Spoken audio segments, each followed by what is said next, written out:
everyone, my name is Liv and welcome back to my channel. And for today's video, we will be doing the making art with only Crayola products. I got this idea from Super Ray Dizzle, who's one of my favorite artist YouTubers, so big shout out to her.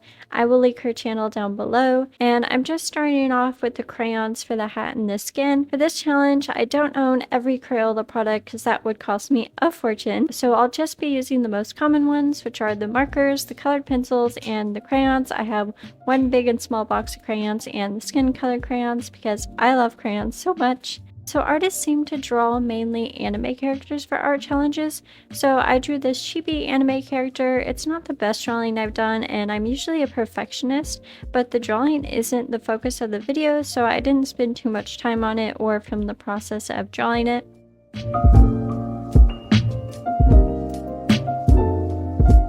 I tried doing shading first, then the base color on top. Then I tried doing the base color first and the shading afterwards just to see what would happen. And I found that doing the shading last definitely makes the blending a bit easier and it also looks a lot better. I find blending with crayons pretty difficult, but I was able to blend everything out by using a blending stump, some water, and a white colored crayon, but my favorite way of blending things is using a white colored pencil.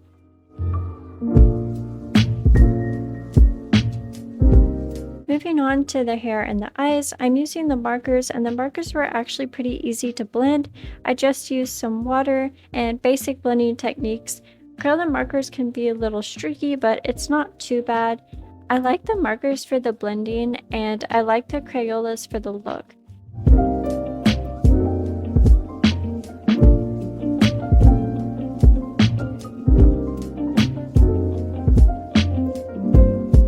So while I was doing the hair, the markers I was using looked so similar, I forgot which color I used first. So one side of the hair is darker than the other, which I actually kind of like.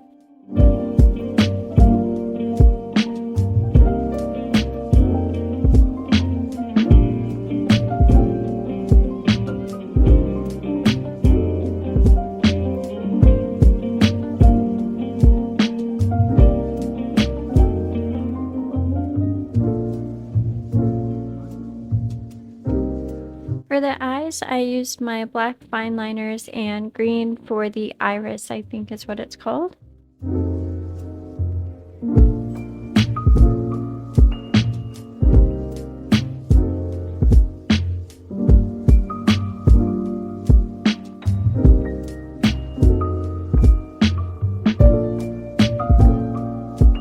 And moving on to the final part of the drawing, the dress, and I'm using colored pencils for that. I find Crayola pencils to work pretty well, but they are probably my least favorite Crayola product just because the texture can look a little streaky if you don't use firm pressure. So I had to press quite hard to get the texture to be smooth, but coloring in different directions helps smooth out the texture as well. Don't get me wrong, the colored pencils are pretty good for how cheap they are, but they're just not my favorite. In my opinion, the pigment in the Crayola color pencils as well just isn't as good as other brands, but if you're a beginner artist and you're on a budget, these pencils really aren't that bad. So final thoughts, Crayola isn't the best brand out there.